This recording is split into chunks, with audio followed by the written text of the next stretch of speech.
Langit yang berselimut mendung menjadi teman perjalanan bagi seorang lelaki pada siang itu. Lelaki berpakaian security itu mengendarai sebuah sepeda ondel. Bukan sepeda ondel dengan merek ternama, namun sepeda kebo peninggalan bapaknya. Tampak wajah letih dan sebentuk raut kecewa menghias wajahnya. Keringat mengalir dengan deras dan entah sudah berapa kali tangannya menyeka keringat itu. Laki-laki itu menghentikan sepedanya di sebuah rumah kecil. Ia mendorong sepedanya ke belakang rumah. Terdapat sebuah ruang kecil, lebih mirip sebagai gudang. Laki-laki itu meletakkan sepedanya di sana, lalu mengunci pintunya. Kembali, ia menyeka keringat yang masih deras mengalir. Ia pun melangkah gontai kembali ke ruang depan. Rupanya bangunan kecil sederhana itu adalah rumahnya. Dari ukurannya, kemungkinan besar rumah itu berukuran 36 meter persegi, dengan sedikit tambahan 3 meter di depan sebagai teras dan 2 meter ke belakang sebagai garasi.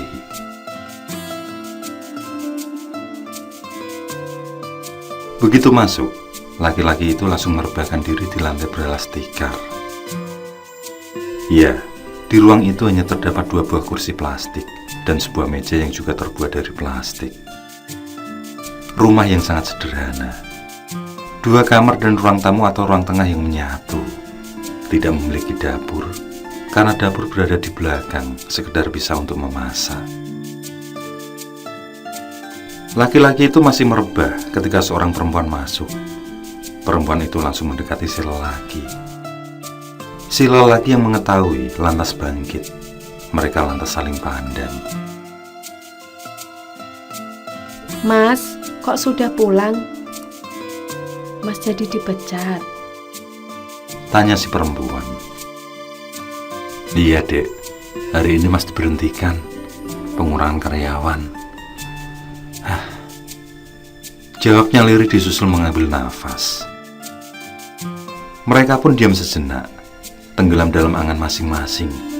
Namun tidak dapat dipungkiri bahwa segurat rasa gelisah telah menghantui si lelaki. Si perempuan yang bisa menangkap rasa gelisah itu terus mencoba menghibur.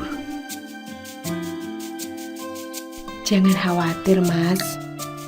Sementara waktu aku akan masih bekerja di tempat Bu Lurah, sambil Mas mencari pekerjaan yang lain. Tapi mengandalkan gajimu dari Bu Lurah apa cukup buat kita makan? Jangan bicara seperti itu, Mas. Kalau Mas berbicara seperti itu, sama artinya Mas meragukan kuasa Allah loh, Mas. Si wanita berucap coba terus menghibur suaminya. Si lelaki termenung mendengar penuturan si perempuan. Sudah 2 tahun mereka berumah tangga. Dan sudah 2 tahun itu pula, si lelaki selalu merasakan dorongan moral, semangat. Si perempuan yang menjadi istrinya itu bahkan tidak pernah sekalipun mengeluh meratapi nasib. Apalagi sampai menyumas serapah, mengatakan bahwa Allah tidak adil dan sebagainya. Tidak ada rumusnya tidak bersyukur bagi sang istri.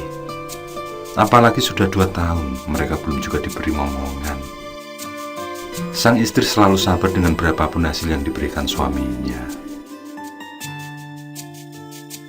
Mas semangat, Mas. Kita harus yakin kalau Allah pasti membantu. Kita harus yakin, harus selalu nyenyuwun. Kita pasti dibantu, Mas.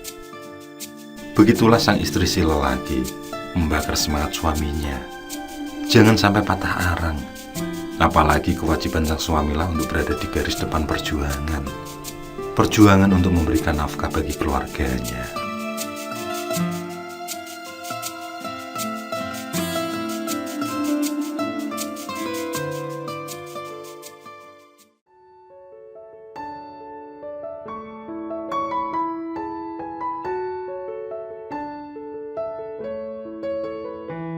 Pertolongan itu pun datang. Tidak membutuhkan waktu lama untuk menganggur, Fatur kembali mendapat panggilan pekerjaan. Tidak jauh dari rumahnya, memang terdapat sebuah gudang distribusi rokok terkenal. Berbekal ijazah security yang ia miliki, diterimalah ia bekerja di sana. Gudang rokok itu belum lama berdiri. 6 bulan yang lalu, bahkan Fatur masih bisa mengingat kalau tempat itu merupakan areal tanah kosong dan sebagian adalah sawah. Jarang warga yang berani melewati lahan itu. Bukan saja karena sering melihat penampakan, tidak jarang dedemit itu bahkan mengikuti sampai ke rumah warga. Fatur pun sebenarnya juga termasuk orang yang bernyali pas-pasan. Padahal Fatur dikenal karena menguasai ilmu bela diri. Namun untuk urusan menghadapi kuntilanak, apalagi pocong dan genderuwo, bisa runtuh nyali Fatur. Tapi bagaimanapun, inilah jalan rezekinya. Ia harus menepiskan rasa takut itu. Besarnya tanggung jawab harus melebihi besarnya rasa takut. Otot, otak, dan nurani adalah senjataku. Pikirnya membesarkan tekad.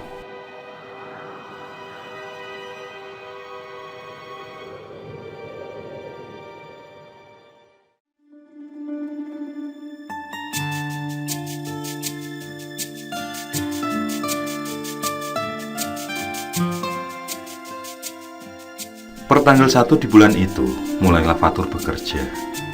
Sama seperti pekerjaan sebelumnya, Fatur masih bertugas sebagai penjaga keamanan.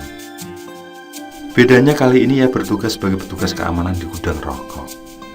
Suasana seram memang tidak seketika Fatur rasakan. Tentu saja karena hari pertama masuk kerja, ia mendapat piket pagi.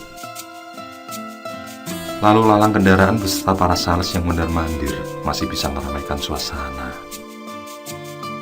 Ya, kantor yang baru beberapa bulan beroperasi itu memang belum memperkerjakan karyawan dalam jumlah besar. Hari pertama itu, Fatur manfaatkan untuk mengenali lingkungannya bekerja. Ia jelajahi satu persatu ruangan yang ternyata sangat luas itu.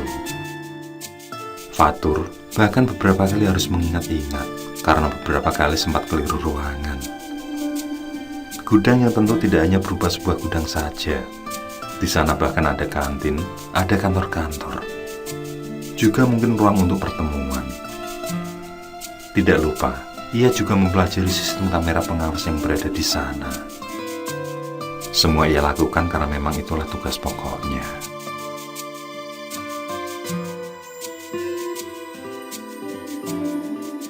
Setelah dirasa cukup memahami seluk-beluk bangunan itu, Fatur pun hendak kembali ke pos penjagaan. Namun saat melangkah, tiba-tiba ia teringat bahwa ia belum mengetahui letak toilet. Apalagi saat itu ia tengah merasakan menahan buang air kecil. Fatur pun celingukan. Seorang karyawan yang ia tanyai lantas memberitahu. Fatur mengangguk dan berjalan ke arah yang ditunjuk. Toilet itu berada di sebuah lorong. Fatur sudah melewati tadi, tapi ia tidak sampai ke ujung lorong. Tanpa banyak membuang waktu, Fatur pun segera masuk ke salah satu bilik yang berada di sana. Sudah sangat kebelet rupanya. Saat ia sedang membuang air kecil itu, sayup-sayup ia mendengar suara orang bercakap-cakap. Suaranya riuh rendah. Fatur mendengarkan dengan seksama percakapan itu. Suara itu ada di kamar mandi sebelah. Semakin riuh rendah. Ada gelak tawa suara laki-laki dan perempuan. Fatur yang telah menyelesaikan buang hajatnya masih penasaran dengan suara itu. Telinganya ia tempelkan di dinding kamar mandi, berharap bisa mendengar apa yang mereka bicarakan. Jangan-jangan ada yang sedang berbuat mesum, batinnya.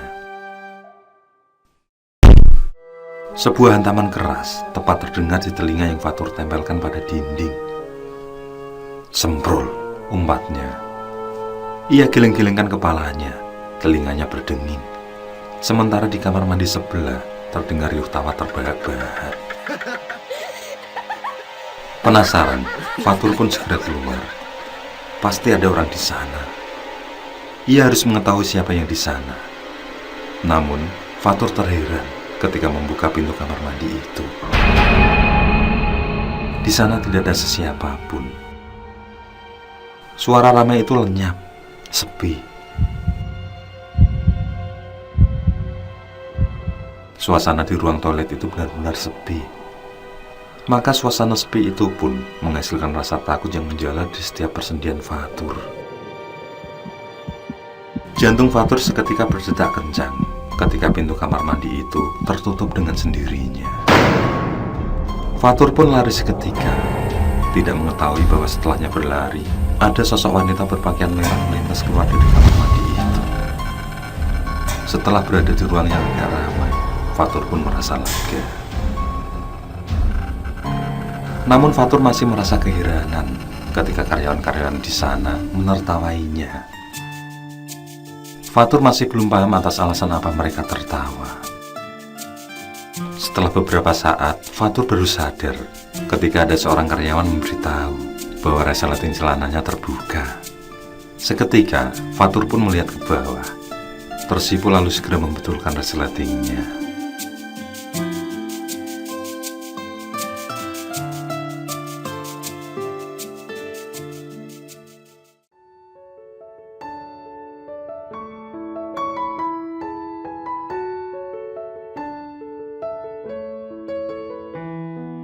Fatur meletakkan makanan di tikar lantai rumah, lalu mengusap-usap perut istrinya.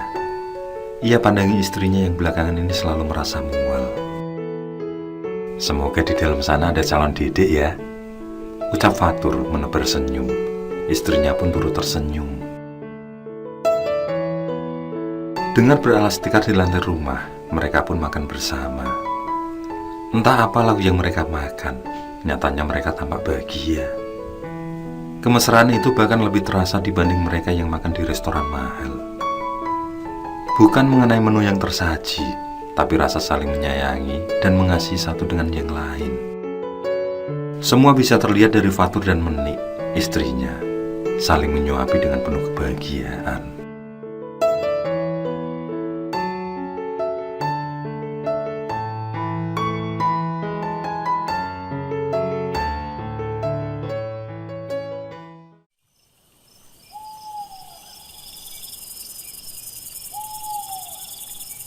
Setelah beberapa hari mendapat piket pagi, hari itu Fatur pun kebagian mendapat piket malam.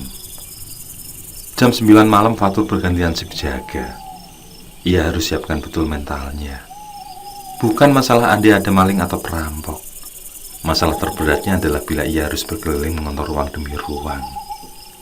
Apalagi harus naik turun ke ruangan yang berlantai tingkat. Ia yakin, sungguh yakin, tempat kerjanya memang angker. Itulah mengapa banyak karyawan yang tidak betah bekerja di sana. Suasana pada malam hari memang sangat berbeda dibanding siang. Bukan perkara gelap maupun terang, ramai atau sepi. Namun suasana hati pada malam hari terasa sangat mencekam bagi Fatur. Di pos jaga memang ada dua rekannya yang lain. Toh nanti harus tetap bergilir keliling gudang. Fatur dan rekannya masih bersama-sama di pos jaga. Asap rokok mengepul dari mulut masing-masing, ditemani secangkir kopi panas, seakan membuat mereka enggan beranjak dari sana. Rupanya kedua rekan Fatur yang sudah bekerja beberapa hari lebih lama belum mengetahui kalau ada beberapa ruangan di gudang itu yang sangat angker. Harap maklum, mereka juga baru kali ini mendapat piket malam. Alhasil, obrolan tentang hal angker itu tidak memberi efek bagi kedua rekan Fatur. Lain halnya dengan Fatur, ia pernah mengalami saat berada di toilet. Ia sudah membayangkan di ruangan itu akan bertemu sosok yang Fatur takutkan. Tanpa terasa, tangan Fatur pun memegang pentungannya erat-erat. Jangan ngobrol demit, Pak. Beberapa hari yang lalu, aku mengalami kejadian aneh di kamar mandi. Gedung ini angker. Aku paham karena rumahku tidak begitu jauh dari sini. Begitulah Fatur menerangkan situasi. Fatur tengah menikmati kopinya ketika rekannya Pak Suyut memanggil-manggil. Ia menunjuk-nunjuk layar pada kamera pengawas yang berada di ruang jaga. Sontak saja, Fatur dan Pak Burhan mendekat. Jelas banget, Mas. Jelas banget. Lihat itu, lihat. Fatur dan Pak Burhan mengamati layar sesuai petunjuk Pak Suyut. Mereka mengamati dengan perasaan yang merinding di seluruh tubuh. Mereka belum menemukan apa yang dimaksud oleh Pak Suyut. Lihat, lihat. Itu pocong, Mas. Itu pocong. Lihat kan, itu pocong. Pak Suyut menunjuk layar sembari sedikit berteriak. Di layar memang terlihat samar-samar sebentuk benda putih dengan tali pocong yang terlihat menjuntai. Sosok yang mereka yakini sebagai pocong itu berada di ruang pertemuan, berdiri tegak di depan sebuah pintu. Sosok itu tidak tampak melompat sama sekali, namun seringkali terlihat seperti sedang terhuyung. Beberapa saat kemudian, sosok putih itu pun lenyap. Fatur dan kedua rekannya yang berumur lebih tua itu saling pandang. Mereka sama-sama ketakutan. Bulu kuduk mereka sama-sama merinding. Padahal waktu baru menunjukkan pukul 10 malam. Tampak Pak Burhan terdiam.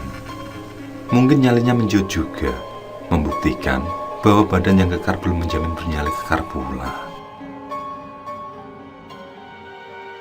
Mas Fatur, mau ikut saya patroli atau jaga pos dulu? Tanya Pak Suyut yang rupanya paling bernyali di antara mereka bertiga. Fatur menggaruk-garuk kepala. Pilihan yang sulit. Jaga pos berarti ia sendirian di sini. Ikut Pak Suyut berarti keliling gudang. Belum-belum ia sudah ngeri membayangkan sosok pocong yang barusan terlihat di layar. Tiba-tiba Pak Burhan mengusulkan diri untuk menjaga pos. Ia menyuruh Pak Suyut dan Fatur berpatroli terlebih dahulu. Tentu saja membuat Fatur kalang kabut mendengar usulan Pak Burhan itu. Maka mau tidak mau, Fatur pun mengikuti langkah Pak Suyut. Berbekal senter dan pentungan, maka mulailah mereka berdua menyusuri ruang demi ruang. Lorong demi lorong yang menjadi bagian dari gudang. Perasaan berdebar menyelimuti Pak Suyut maupun Fatur. Mereka khawatir sosok demit itu tiba-tiba muncul atau menampakkan diri. Suasana menjadi terasa lebih mencekam karena banyak ruang yang hanya temaram karena tidak semua lampu dinyalakan. Dalam pada itu, sesekali Fatur mencium aroma yang semakin membuat bulu kuduknya merinding.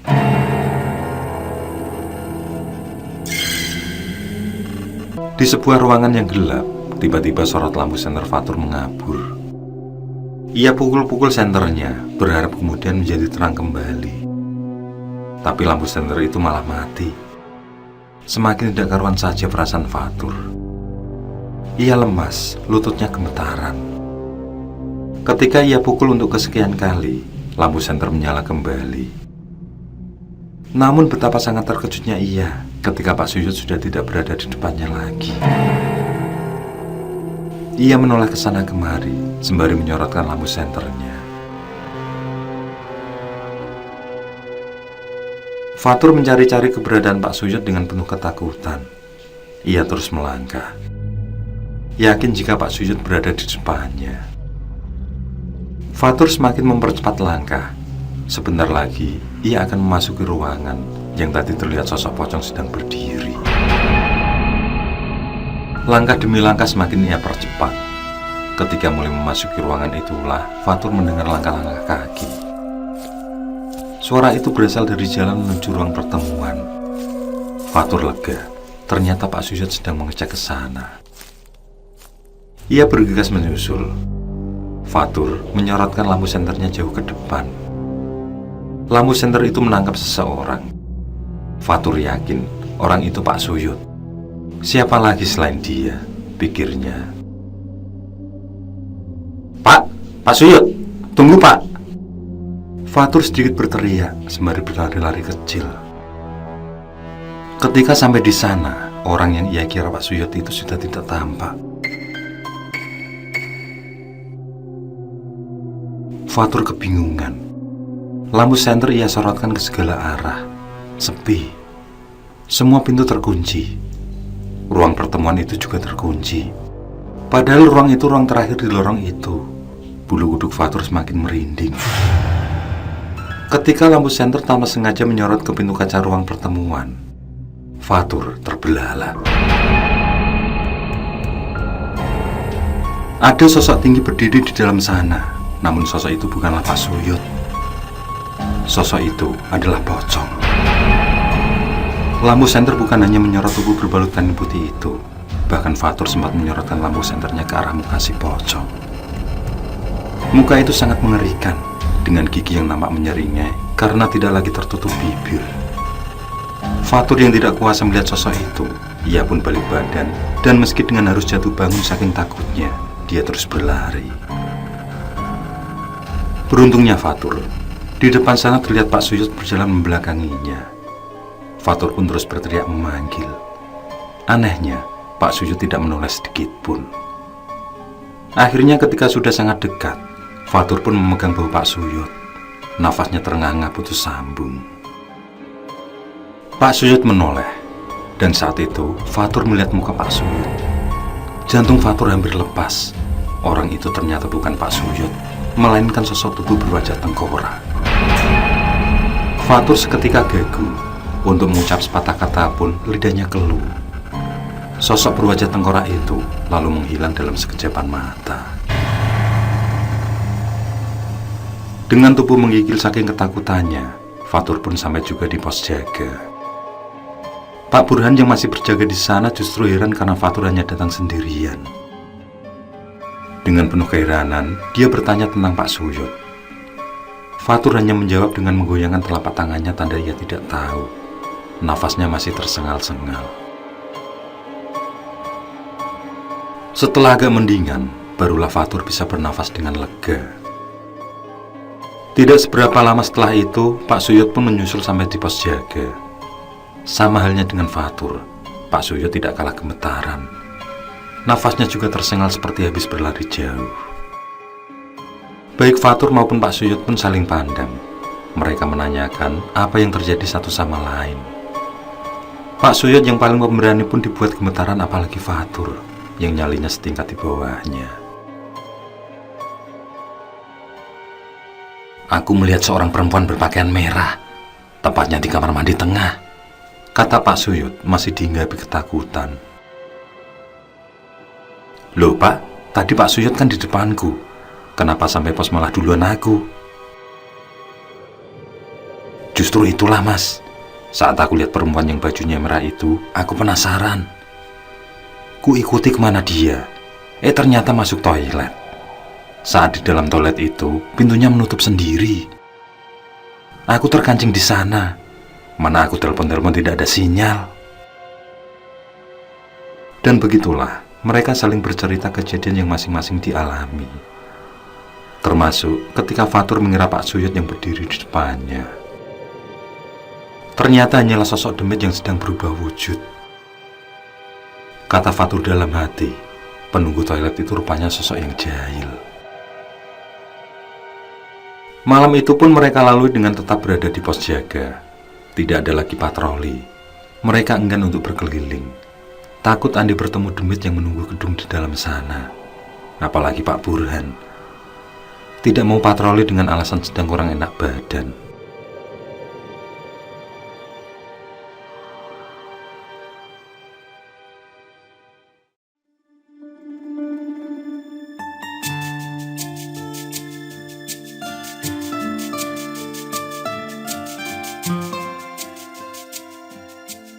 Siang itu, Fatur dan beberapa rekan security lain dipanggil atasan. Rupanya 2 hari ke depan akan ada tugas khusus karena akan diadakan meeting di kantor cabang mereka. Tugas Fatur dan rekan-rekan selain pengamanan juga dilibatkan dalam penyambutan tamu. Hal itu dilakukan karena gudang tempat Fatur bekerja mendapat predikat sebagai gudang dan distribusi dengan omset terbaik. Maka esok lusa seluruh karyawan diwajibkan bersukacita. Kabar gembira lain yang santer terdengar adalah bahwa gaji sebagai security di sana akan dinaikkan. Suatu berita yang disambut baik oleh Fatur dan kawan-kawan. Angan-angannya menabung untuk persiapan lahiran, andai menik positif hamil pun membuncah.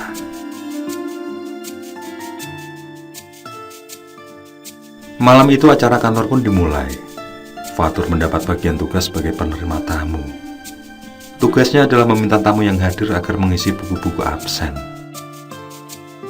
Tugas yang tidak terlalu sulit buatnya. Acara meeting pun dimulai. Fatur dan seorang rekan yang lain tetap berada di sana. Berjaga andai ada sesuatu yang diperlukan. Fatur sebenarnya kurang nyaman berada di sana. Bagaimana tidak, Di pintu ruang meeting yang terbuat dari kaca itulah ia melihat sosok pocong berdiri. Sosok yang sebelumnya tertangkap kamera pengawas. Namun kali ini, Fatur menepiskan pikiran itu. Mana ada demit muncul dalam kondisi terang begini, banyak orang pula. 10-20 menit berlalu, semua aman tanpa sebuah gangguan apapun. Apalagi ada saja yang keluar entah untuk sekedar menelepon atau minta petunjuk arah ke ruang toilet. Di samping itu, kudapan yang disajikan memang sangat enak. Bagi Fatur makanan seperti itu sangat jarang ia temui. Seorang wanita tiba-tiba sudah berada di samping Fatur. Wanita bergaun merah dengan rambut menjuntai indah itu pun menanyakan letak toilet.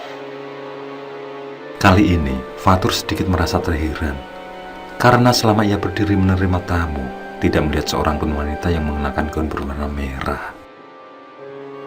Fatur tetap bisa mengingat orang-orang yang hadir di malam itu, meskipun hanya sekilas, namun tidak dengan wanita bergaun merah ini.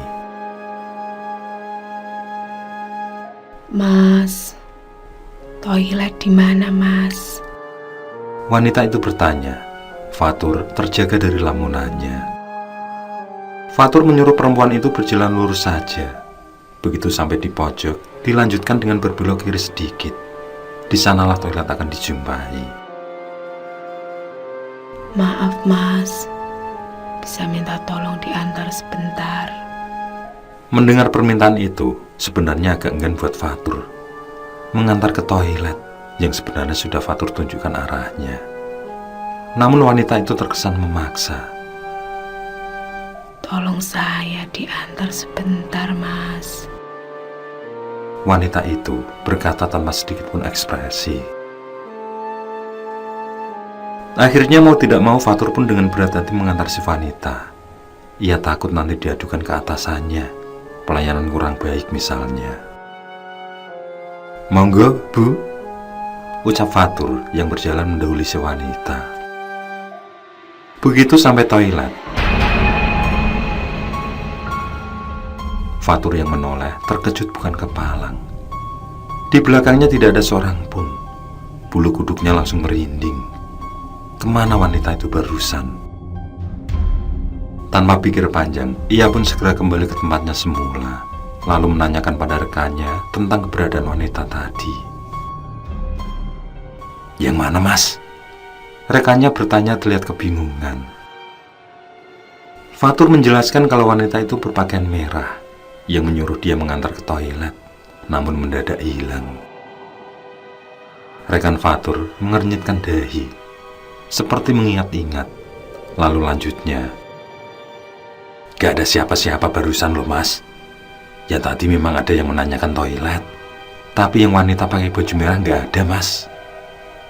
Fatur termenung. Bulu kuduknya makin merinding. Lah yang barusan minta tolong diantar ke toilet siapa? Mas Fatur, kalau wanita yang berbaju merah, jangan-jangan dia yang nunggu toilet, Mas. Aku ingat waktu jaga malam, wanita itu aku lihat berdiri di ujung sana, lalu hilang menembus tembok. Iya, Mas, bajunya merah. Jangan-jangan yang minta diantar sama Mas Fatur barusan ya si kunti merah itu, Mas. Fatur bergidik mendengar penjelasan rekannya. Bisa jadi, sebab muka wanita yang meminta tolong itu sangat pucat. Jadi yang barusan aku antar itu kuntilanak. Bergidik Fatur membayangkannya. Sudah, Mas, yang penting dia tidak mengganggu. Siapa tahu karena Mas Fatur sudah menolong mengantarnya, nanti ada rezeki nomplok. Tiba-tiba, Fatur merasa kalau perutnya terasa mulas. Mungkin kudapan yang ia makan terlalu pedas untuknya. Perutnya pun berontak. Namun untuk ke toilet, rasanya ia tidak akan berani. Bagaimana kalau nanti kuntilanak merah itu menemuinya lagi? Tapi bagaimana lagi? Kondisi sudah terlalu gawat. Semenit saja Fatur tahan, bisa berantakan isi perutnya. Maka mau tidak mau, Fatur pun bergegas menuju toilet. Tentunya untuk melepas beban yang sedang menghimpit.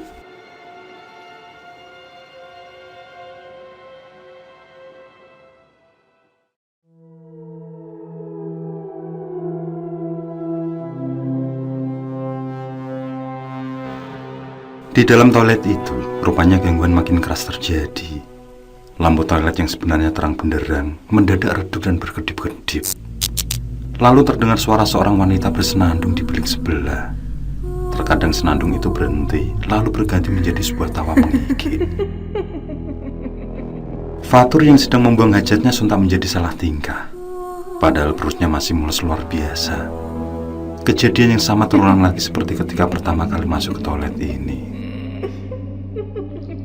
Ingin segera Fatur menyelesaikan hajatnya, namun apa daya, memang belumlah selesai. Sementara godaan masih saja terjadi. Pintu toilet yang tenang tiba-tiba diketuk dari luar. Sementara lampu masih berkedip-kedip, suara wanita bersenandung itu semakin keras terdengar. Senandung yang tidak terlalu jelas apa yang sedang dilantunkan. Beberapa menit kemudian, hajat pun usai. Fatur ingin segera kembali ke tempatnya bertugas. Namun ketika ia hendak keluar toilet, pintu itu rupanya terkunci. Ia coba buka lebih keras. Ia tarik-tarik putar-putar handle-nya, tapi pintu itu tetap terkunci. Ia tendang-tendang, namun pintu itu masih tetap tidak bisa dibuka. Fatur berusaha menghubungi rekannya, namun entah mengapa tiba-tiba handphonenya kehilangan sinyal. Barulah ketika Fatur menyebut asma Allah, pintu pun dengan mudah dibukanya.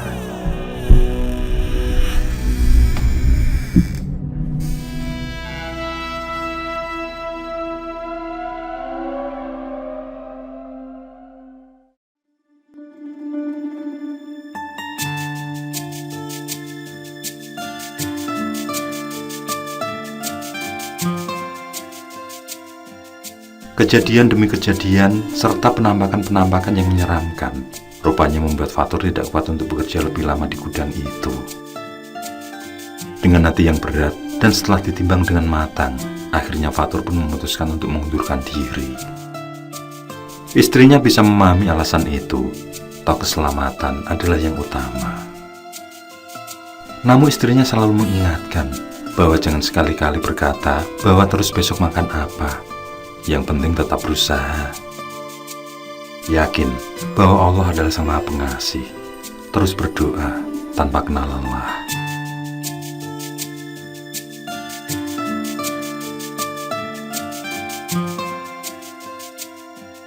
Bersama Menik, istrinya, Fatur kini memilih membuka usaha warung lesehan. Dalam pada itu, Bu Lurah sangat berjasa dalam usaha Fatur, karena beliau mengizinkan sepetak tanah digunakan untuk usahanya. Tidak hanya itu, Bu Lurah juga memberi pinjaman dengan pengembalian tanah bunga dengan jangka waktu yang sangat longgar. Alhamdulillah, laris Mas. Sedikit-sedikit bisa buat menabung buat calon dedek kita, Mas. Menik tersenyum di sela-sela kesibukannya sore itu. Fatur dengan sigap mengelus perut istrinya. Secercah senyum menghias keduanya.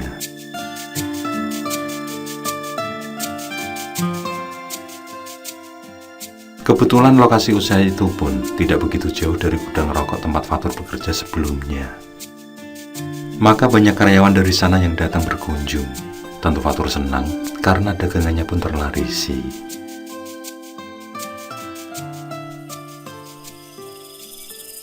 Malam kian larut ketika seorang tamu datang ke warung. Fatur terkejut melihat tamu itu. Tamu seorang wanita dengan wajah yang sangat pucat. Wanita itu mengenakan gaun merah dan rambut terurai panjang. Fatur mengucek-ucek matanya. Ia berusaha menepis pikiran bahwa wanita itu adalah kuntilanak merah yang pernah menemuinya beberapa waktu yang lalu. Wanita itu memperlihatkan sebuah seringai yang menakutkan.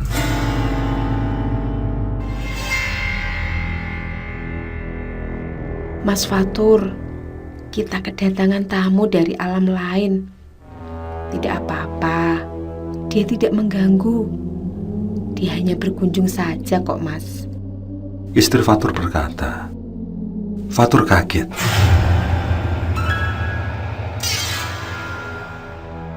Jadi istrinya bisa melihat makhluk dari alam lain.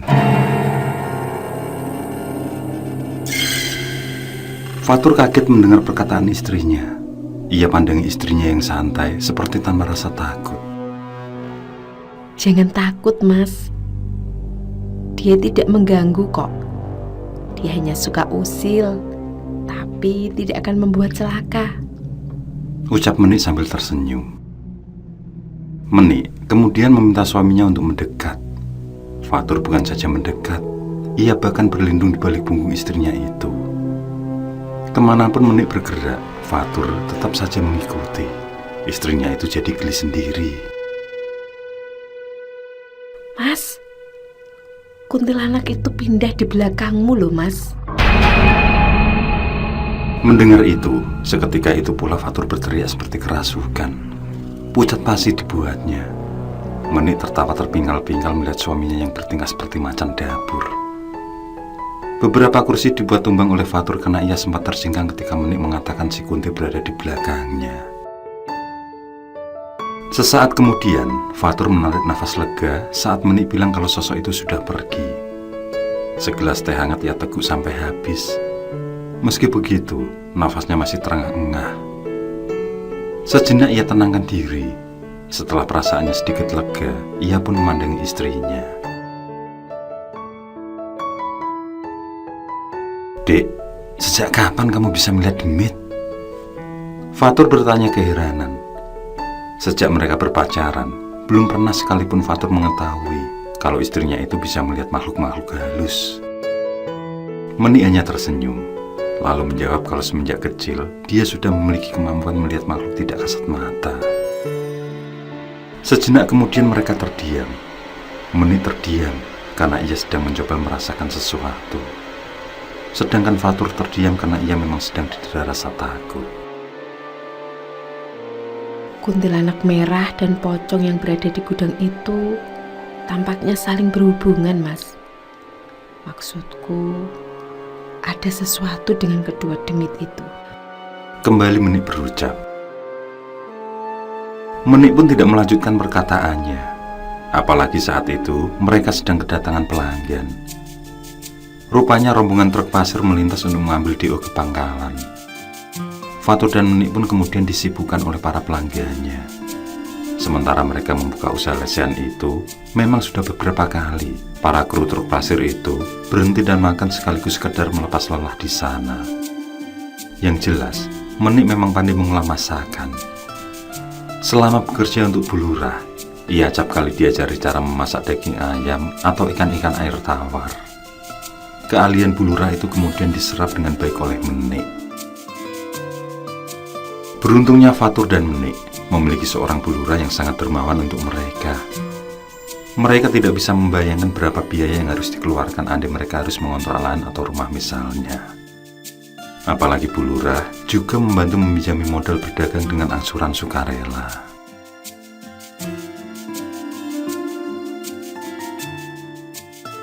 Mungkin 1 jam lebih sedikit, rombongan para pengangkut pasir itu selesai makan. Mengobrol sebentar, membayar. Setelah itu mereka pun segera melanjutkan perjalanan. Meninggalkan Fatur dan Menik yang kembali disibukkan dengan piring dan gelas yang berserakan. Hingga hampir jam 12 malam, mereka bergemas menutup warung mereka. Kekompakan mereka dalam berusaha dan saling menguatkan dalam doa mungkin menjadi senjata yang ampuh dalam usaha mereka menjemput rezeki. Mereka pun segera pulang, berjalan kaki, menyusuri jalan kecil menuju desa mereka. Mungkin sudah sekitar 4 bulan ini mereka berjualan, hampir bersamaan dengan usia kandungan Menik. Sebenarnya dilema juga buat Fatur. Ia tidak tega bila mana istrinya ikut berjualan, apalagi bila harus sampai larut malam begini. Namun bekerja sendirian akan repot pula, apalagi bila ada dedemit yang menyambanginya seperti tadi. Berjualan siang jelas kurang efektif. Toh pelanggan pun kebanyakan datang setelah petang hingga menjelang malam. Mas, besok Bu Lurah minta tolong diantar mengambil panen padi. Ya, sekitar jam 8 lah. Ucap Menik memberitahu suaminya.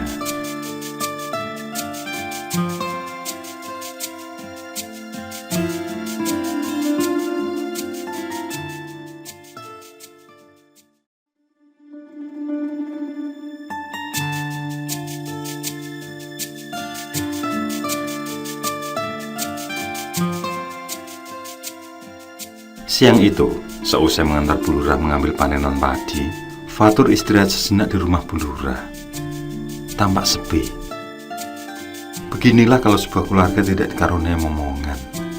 Tanpa ada serat guratan murung menghiasi wajah Bu Lurah.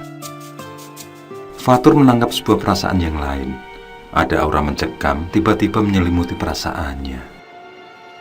Ia tidak tahu perasaan apakah itu, namun hatinya berkata, segeralah pergi dari sana. Fatur yang tidak ingin berlama-lama di sana pun segera memohon izin. Ia menundukkan badan lalu undur diri. Sebentar, Tor. Bu Lurah mencegah Fatur yang hendak melangkah keluar. Tangan Bu Lurah pun melambai, mengisyaratkan kalau beliau menyuruh Fatur untuk mendekat. Meski dalam hati ada perasaan tidak nyaman, namun mau tidak mau, Fatur tetap menuruti perintah itu. Kepalaku pusing, Tor. Leherku juga pegel-pegel. Aku minta tolong, sebentar pijitin. Fatur gelagapan mendengar perintah itu. Bukan karena ia tidak mau menuruti perintah itu, tapi hanya berdua saja di rumah gedung seperti itu akan sangat berbahaya. Apalagi meski sudah hampir berusia 50 tahun, Bu Lurah termasuk wanita yang masih memiliki tubuh indah. Nggih Bu, saya tak panggil Menik sebentar. Fatur pun segera ngeloyor pergi. Namun pintu depan rumah itu tiba-tiba tertutup dengan sendirinya. Fatur tercengang. Fatur masih berdiri di depan pintu ketika tiba-tiba sebentuk tangan lembut telah bertengger di pundaknya. Fatur membalikkan muka. Ia melihat Bu Lurah sudah berdiri di sampingnya. Hal yang justru membuatnya semakin ketakutan. Tor, kamu tuh cuma tak suruh mijitin. Kamu tidak mau? Tanya Bu Lurah halus, namun penuh pemaksaan. Fatur gemetaran, lalu dengan terpaksa ia ikuti kemana Bu Lurah berjalan. Rupanya Bu Lurah merebahkan diri di kursi tamu yang panjang. Fatur pun hanya berdiri mematung di sana. Dengan menahan perasaan campur aduk tidak karuan, Fatur pun mulai memijat tubuh Bu Lurah. Dimulai dari kaki hingga kepala, Bu Lurah terlihat sangat menikmati pijitan itu. Bahkan sesekali Bu Lurah mendongakkan lehernya. Beliau pejamkan mata seperti sedang membayangkan sesuatu. Setelah beberapa lamanya, siksaan batin itu pun usai. Fatur segera melangkah keluar. Ia tidak berani sekalipun menoleh. Sesampai di halaman, hati Fatur pun merasa lega. Ia bisa menarik nafas dengan tenang. Namun entah bagaimana, tiba-tiba Bu Lurah sudah berada di dekatnya. Wah, pijatanmu sangat enak, Tor. Lain kali, kalau ku panggil datanglah kemari. Jangan membantah. Bu Lurah pun mengeluarkan selembar uang 100-an ribu. Lalu dengan cepat menyelipkannya di saku celana Fatur.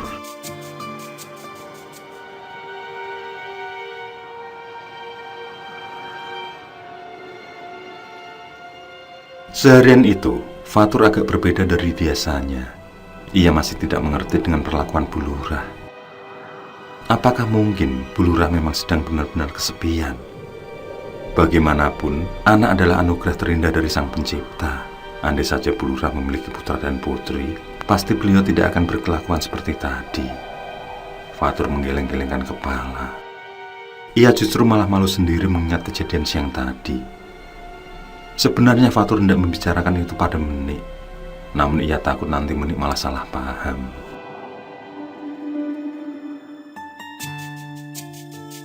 Selepas waktu asar di sore itu, kembali Fatur dan Menik saling bahu-membahu menjalankan usahanya. Belum lama berselang setelah tenda berdiri, 1-2 pelanggan mulai datang. Mereka pun bersabar menunggu pesanan itu selesai dibuat. Hingga tanpa terasa, waktu telah bergulir hingga larut malam. Selama tidak ada keluhan fisik, mereka sebisa mungkin berjualan sampai habis. Seperti malam itu, rasa lelah bekerja terbayar dengan keuntungan yang sebanding. Menik tengah buang hajat ketika tiba-tiba Fatur merasakan bulu kuduknya berdiri. Rasa panik seketika melanda. Entah mengapa ia merasakan ada sesuatu yang lain. Sementara suasana malam itu terasa hening. Kendaraan besar yang biasanya berlalu lalang, tampaknya satu dua yang melintas. Fatur beberapa kali menengok ke belakang, di mana Menik sedang berada di kamar mandi.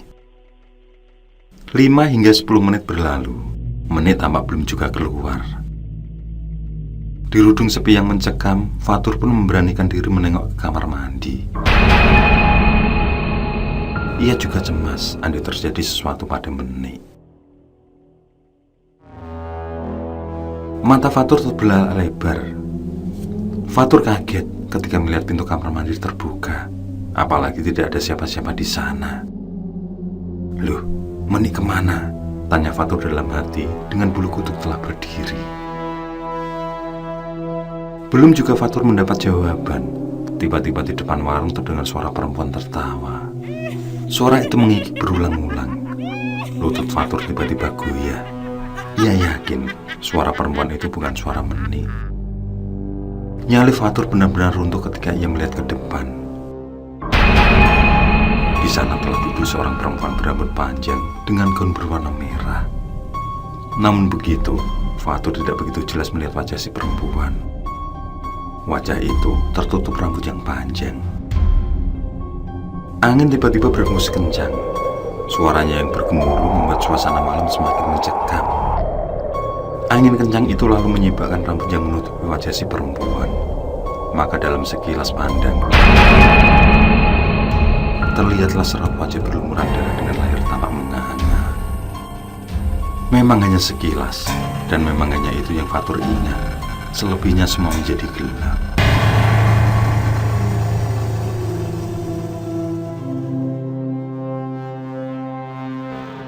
Fatur masih terbaring di depan pintu kamar mandi ketika Menik kembali menyusulnya. Menik yang mendapati suaminya tidak sadarkan diri itu pun menjerit-jerit histeris. Ia tidak tahu harus bagaimana selain menggoyang-goyangkan tubuh suaminya. Ketika ia melihat pintu kamar mandi itulah, dengan segera Menik memiliki inisiatif. Ia mengambil air, lalu mencempratkannya ke wajah suaminya. Menik yang tidak sabar bukan hanya mencempratkan air, namun segayung penuh ia siramkan ke kepala suaminya. Cara itu pun mujarab. Fatur tersadar dari pingsannya. Meski demikian, nafasnya tersengal karena sebagian air masuk melalui hidungnya. Fatur memeluk istrinya erat setelah ia yakin yang berada di depannya adalah Menik. Menik kemudian membuatkan suaminya teh hangat, sembari bercerita bagaimana kejadiannya hingga suaminya itu pingsan di sana. Fatur pun menceritakan kejadian yang ia alami. Sebaliknya juga Menik. Setelah ia keluar kamar mandi, ia mengira suaminya lah yang mengajaknya pulang. Herannya, dalam sepanjang perjalanan itu, suaminya yang biasanya yang berceloteh, kali ini hanya diam saja. Namun mata batin Menik yang peka segera menyadari bahwa orang yang berjalan bersamanya bukanlah suaminya. Benar saja, setelah Menik menengok ke arah suaminya, yang ada di sana adalah sosok pocong. Beruntungnya Menik sudah tidak asing melihat penampakan seperti itu. Lain halnya dengan suaminya yang pingsan setelah melihat kuntilanak merah di warungnya. Melihat pocong yang berdiri di sampingnya itu, hati Menik berdesir. Bukan karena takut, tapi secara batin Menik dapat menangkap isyarat dari kehadiran sang pocong. Pocong itu tengah memperingatkan akan adanya bahaya buat Menik dan suaminya. Jantung Menik berdesir. Bahaya apa? Tapi sosok pocong itu telah lenyap.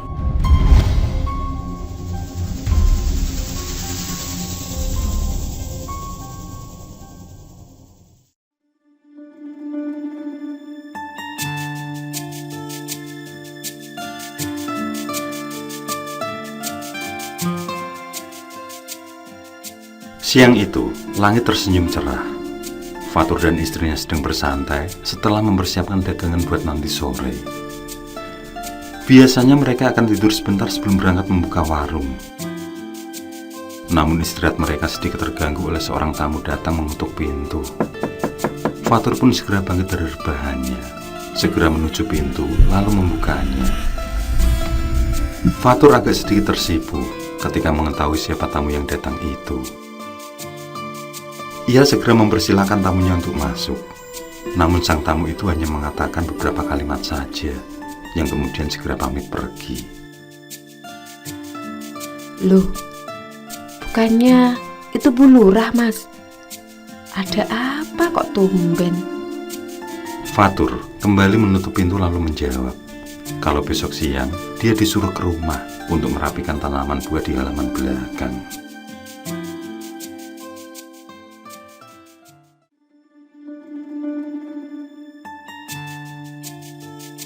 Hari itu pun berlalu.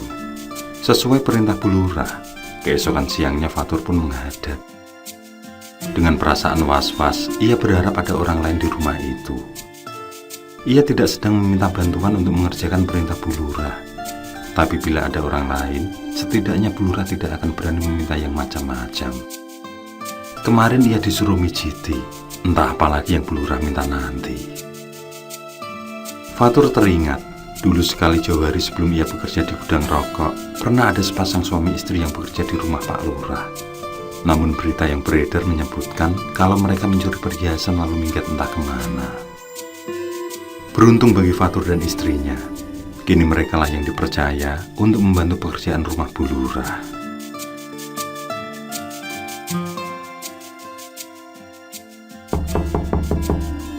Fatur mengetuk pintu. Tidak menunggu terlalu lama, pintu itu terbuka. Bu Lurah sendiri yang membukakannya. Fatur sangat terkejut melihat penampilan Bu Lurah. Saat itu, Bu Lurah memakai daster, tapi daster itu sedikit lebih tipis dibanding milik Meni. Tentu saja Fatur menjadi salah tingkah. Masuk, Tur. Fatur menurut. Tanpa banyak bicara, ia langsung menanyakan apa yang harus ia kerjakan. Bu Lurah tersenyum. Ia pandangi tubuh Fatur yang tegap itu. Tak usah buru-buru. Sini, duduk dulu. Kata Bu Lurah manja, mengajak Fatur untuk duduk di sebelahnya. Fatur tidak mau menurut. Ia kembali menanyakan perintah yang harus ia kerjakan. Bu Lurah hendak mendekat ke arah Fatur ketika sebuah mobil berhenti di halaman.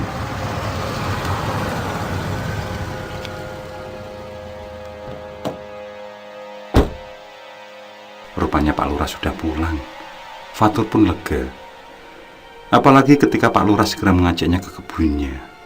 Dan hanya beberapa ratus meter dari gudang rokok tempat dulu Fatur bekerja. Hati Fatur semakin lega. Ia bisa menghindar dari Bu Lurah yang sikapnya ia rasa semakin aneh. Rupanya Pak Lurah membeli beberapa bibit durian. Beliau meminta Fatur untuk menanam di beberapa tempat. Maka tanpa banyak bertanya, Fatur segera mengerjakan perintah itu. Sementara itu melalui ponselnya, Pak Lurah rupanya sedang kedatangan tamu. Beliau pun berpamitan dan meninggalkan beberapa lembar uang biru untuk Fatur. Fatur pun tersenyum. Sepeninggal Pak Lurah, Fatur mulai menggali ke beberapa titik yang telah ditunjuk. Ada 10 pohon yang harus ia tanam. Ia harus segera menyelesaikan pekerjaan itu karena ia harus segera membantu Meni menyiapkan dagangan untuk nanti sore. Panas yang lumayan terik tidak menyurutkan semangatnya. Barulah ketika menggali tanah untuk pohon ke-9, fisik Fatur terlihat lemas. Bukan lemas karena hilang tenaga, tapi pada saat itu Fatur menemukan sebentuk tengkorak di dalam sana. Fatur sangat yakin apa yang ia temukan adalah tengkorak manusia. Namun Fatur tidak berani melaporkan temuannya itu. Fatur takut andai nanti dialah yang dituduh telah melakukan sesuatu. Maka dengan sangat buru-buru, Fatur segera menyelesaikan pekerjaannya menanam pohon ke-9 dan ke-10 itu. Tanpa menoleh, Fatur segera meninggalkan tempat itu.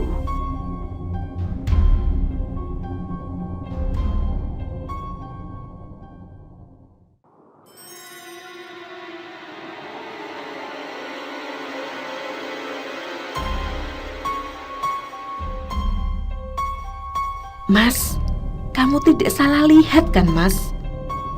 Desak Menik meyakinkan. Fatur pun kembali meyakinkan istrinya bahwa yang ia temukan tadi memang benar-benar sebuah tengkorak manusia. Baik Fatur maupun Menik kini dilanda kecemasan yang sama. Apa mungkin ada mayat di sana? Namun untuk sementara waktu, mereka akan menyimpan temuan itu. Mereka sepakat tidak akan melaporkan atau menceritakan pada siapapun.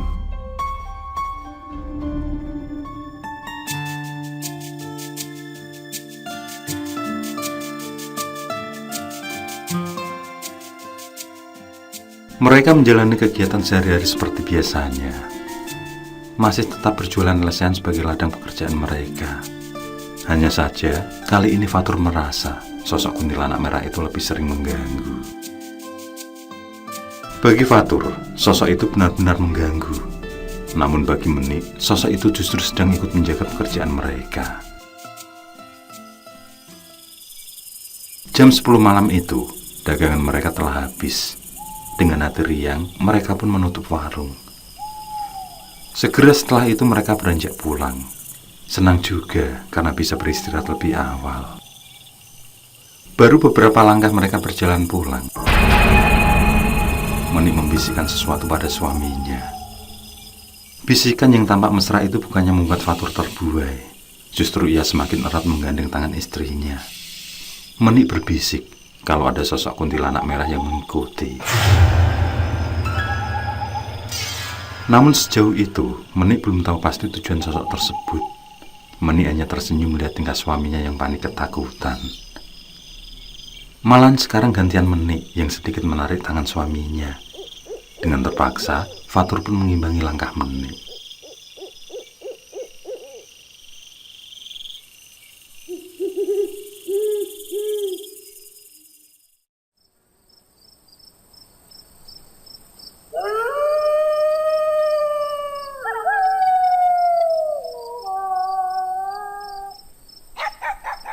Malam itu, Fatur gelisah sekali dan sulit untuk memejamkan mata. Masih terngiang di telinganya ketika Menik mengatakan kalau kuntilanak dan pocong itu sudah berada di rumahnya.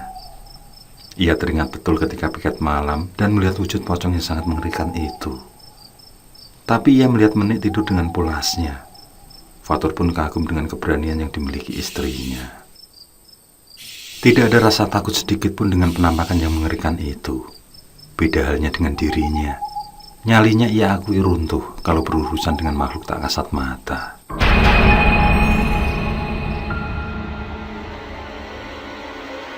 Mulut Fatur tiba-tiba terkunci dengan rapat. Matanya terbelalak. Ketika di pintu kamar itu, ia melihat sesosok pocong tengah berdiri tegak. Pocong itu memang membelakanginya, tapi meskipun ia tidak melihat wajah si pocong, tetap saja membuatnya gemetaran. Tubuhnya kaku, padahal ia hendak bangunkan istrinya yang sedang tidur. Jantungnya berdegup kencang. Untuk kedua kalinya, kembali ia melihat pocong dari jarak yang sangat dekat. Entahlah, apakah ini pocong yang sama atau lain. Pocong itu tetap berdiri di sana untuk kesekian waktu. Kepalanya bergoyang seperti menengok kanan dan kiri. Sesekali pocong itu juga mendoyongkan tubuh seakan hampir jatuh. Fatur merasa lega ketika pocong itu secara perlahan menghilang. Seketika itu pula, tubuh Fatur seperti kehilangan tulang belulang. Meski begitu, ia masih memiliki sisa tenaga untuk sekedar membangunkan Menik. Meski pada awalnya Menik susah sekali dibangunkan, namun pada akhirnya ia pun membuka matanya juga.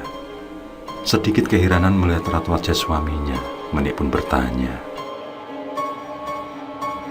"Ada apa, Thomas?" "Pocong, Dik. Ada pocong di kamar kita." Menik menghela nafas. Ia pandangi suaminya yang benar-benar ketakutan.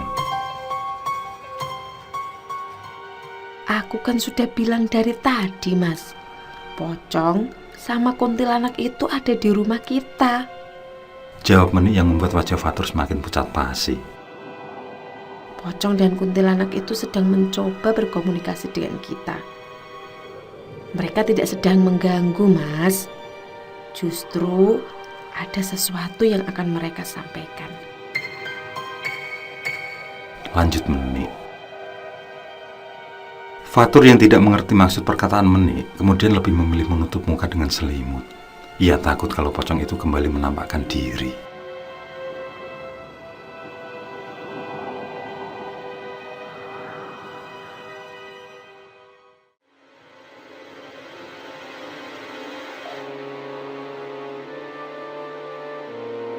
Fatur dan Menik sudah bersiap untuk berjualan ketika Bu Lurah sudah tiba di rumah mereka.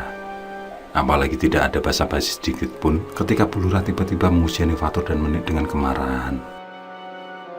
Fatur memang sengaja tidak datang ke rumah Bu Lurah, bukan tanpa alasan, dan Menik telah mengetahui alasan itu. Kini mereka siap, Andi harus mengembalikan semua pinjaman yang diberikan Bu Lurah. Mereka juga siap Andi harus pindah tempat untuk berjualan. Namun kemarahan Bu Lurah tiba-tiba mereda. Beliau kembali bersikap lembut seperti biasanya. Fatur dan Menik pun dengan halus juga mempersilahkan Bu Lurah untuk masuk dulu ke rumah. Namun Bu Lurah kemudian justru pamit. Di tempat berjualan pun, pocong dan kuntilanak merah itu sesekali tetap menampakkan diri. Namun hanya Fatur dan Menik saja yang bisa melihatnya. Fatur yang sudah diwanti-wanti agar jangan takut, kini sudah agak mendingan. Meski begitu, Fatur akan selalu membuang muka ketika tanpa sengaja melihat mereka.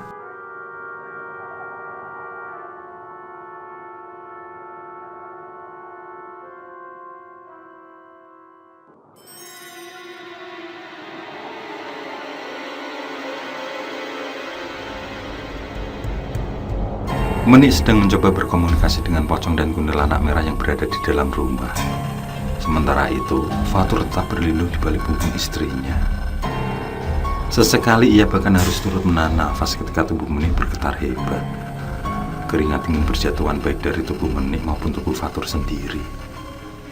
Hingga tiba-tiba tubuh Menik lemas.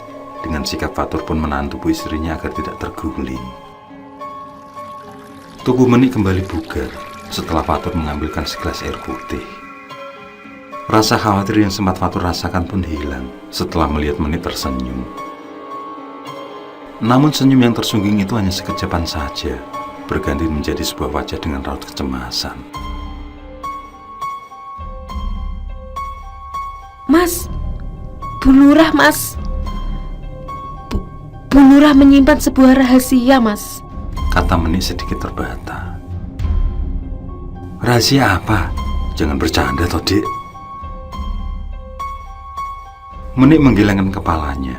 Raut wajahnya benar-benar diliputi kecemasan. Menik kembali berucap kalau hal itu menyangkut Pak Lurah, yang selama ini ternyata kurang bisa memenuhi nafkah batin buat Bu Lurah. Makanya Bu Lurah bertingkah aneh. Pocong dan kuntilanak merah itulah keluarga yang dulu pernah tinggal di rumah Bu Lurah.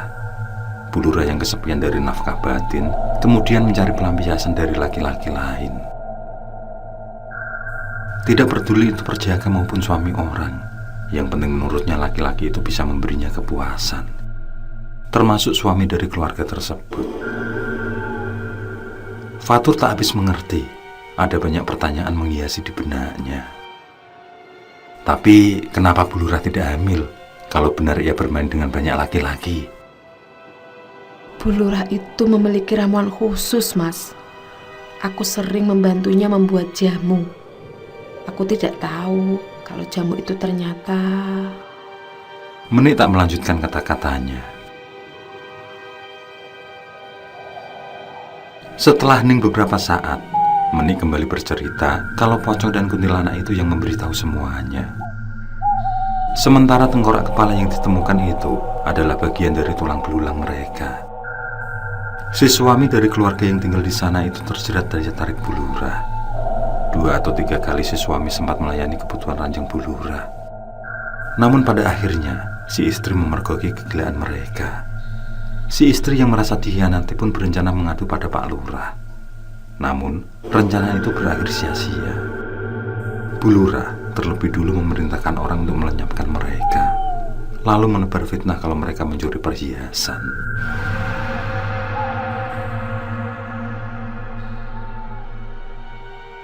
Selama ini kita salah menilai. Bu Lurah itu sosok wanita yang sadis, Mas. Kalau Mas tidak mau melayani Bu Lurah, bukan saja dia bisa marah besar, tetapi ia juga bisa tega membunuh kita, Mas. Fatur dan Menik termenung. Ada kecemasan, andai Bu Lurah benar-benar sudah segila itu. Mendengar itu, Fatur pun terkejut. Ia kini menyadari bahwa kuntilanak dan pocong yang awalnya ia kira tengah mengganggu itu, rupanya sedang berupaya melindunginya dari pengaruh aura negatif Bu Lurah. Bagaimana jadinya andai ia terjerat? Fatur kemudian menggeleng-gelengkan kepalanya. Mas, aku sangat khawatir. Kalau Bu Lurah benar-benar menyuruh orang untuk membunuh kita. Menik berucap penuh kecemasan. Jangan khawatir, Dek. Selama kita tidak bersalah, insya Allah kita akan dilindungi. Pokoknya kalau ada yang mencoba mengganggu kita, Mas yang akan maju duluan. Besok aku juga akan melaporkan tengkorak yang kutemukan itu. Semua harus terbongkar sampai ke akarnya.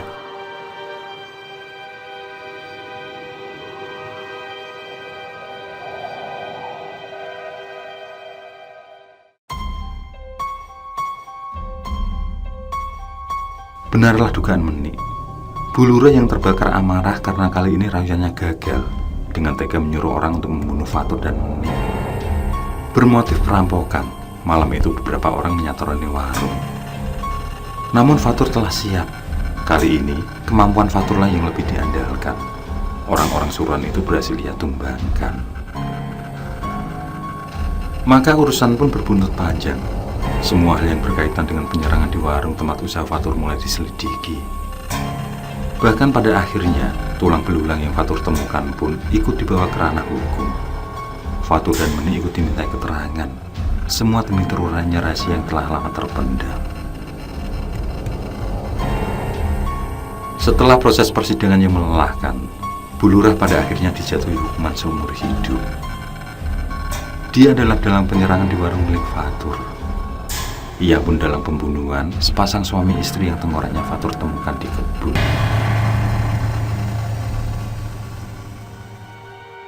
Menjadi security memang bukan cita-cita Fatur. Namun Allah mengatur semua itu bukan tanpa maksud. Sepandai apapun kejahatan ditutupi, semudah itu pula kejahatan akan terbongkar. Dan lewat tangan Faturlah Allah telah menitipkan kebenaran. Bersamaan dengan terbongkarnya kejahatan Bu Lurah, kuntilanak merah dan pocong yang sering menampakkan diri itu kini tidak pernah mendatangi Fatur lagi.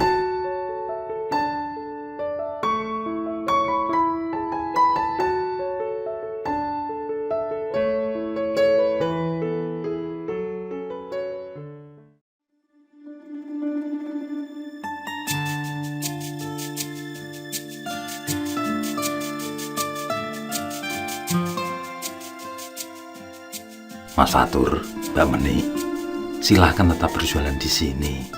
Saya akan menghibahkan sepetak tanah ini buat kalian. Tolong maafkan kelakuan istri saya ya, Mas. Jujur, saya memang tidak bisa memberinya kepuasan. Tapi saya tidak mau menceraikannya. Saya terlalu mencintainya, Mas. Ini aib bagi keluarga saya. Tapi biarlah, semua telah terjadi.